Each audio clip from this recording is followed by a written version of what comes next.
sa inyo lahat. Ako nga po pala si Ginoong John Ray Villavetes. Ako ay nakapagtapos ng kolehiyo sa Pampook na Paaralan ng Taguluan Community College na kumuha ng Bachelor ng Edukasyon na nagmamayorya sa Pilipinas. Ako po ay nakatira sa Cagayan de Oro City at nandito ako sa inyong harapan upang mag-apply bilang isang guro sa inyong institusyon. Alam naman nating lahat na ang pagiging guro ay isa sa mga pinakamahalagang profesyon sa ating lipunan. Dahil kung wala ang guro, wala ang ibang profesyon. Ang mga guro ay hindi lamang tagapagturo ng akademikong kaisipan, kundi sila rin ang tagapagmahagi ng mga karanasan, kalaman at mga aral sa buhay na makakatulong sa mga estudyante na mas umunlad at lumaking edukado. Kaya ang pagpasok sa profesyong guro ay isa sa mga pinakamahalagang tungkulin na nangangailangan ng kwalifikasyon. Bilang isang aplikante na nag-a-apply sa inyong institusyon, hayaan niyo po akong banggitin ang mga positibong kahalagan o positive values na taglay ko.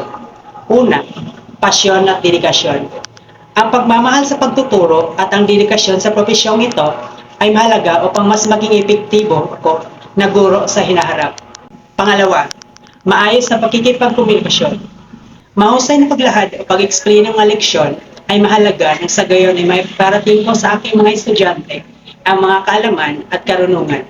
Pangatlo, pasensya at empatiya. Ang pagiging mapagkumbaba at intindihin ang estado ng pamumuhay ng mga estudyante ay mahalaga upang mas magabayan ko pa sila bilang isang guro. Matulungang paunlarin ang sarili. Pang-apat, pagkakaroon ng respeto hindi lamang sa mga estudyante kundi pati na rin sa kapwa-guro sa paaralan. Panghuli, pagiging responsable sa pagtuturo. Sa ngayon, magbibigay ako ng isang halimbawa sa isang tiyak na pangyayari na magpapatunay sa positive values ko. Halimbawa, isang araw, malimit ko na nakikita sa klase ang isa kong estudyante. Panay-absent ito at dahil dyan, bumaba ang kanyang marka. Sa pagtatanong ko sa mga kaklase niya, nalaman kong panay-absent pala siya dahil siya ay nagtitinda at tumulong sa pagtatanim sa bukid para lang may panggastos araw-araw at pambaon nito.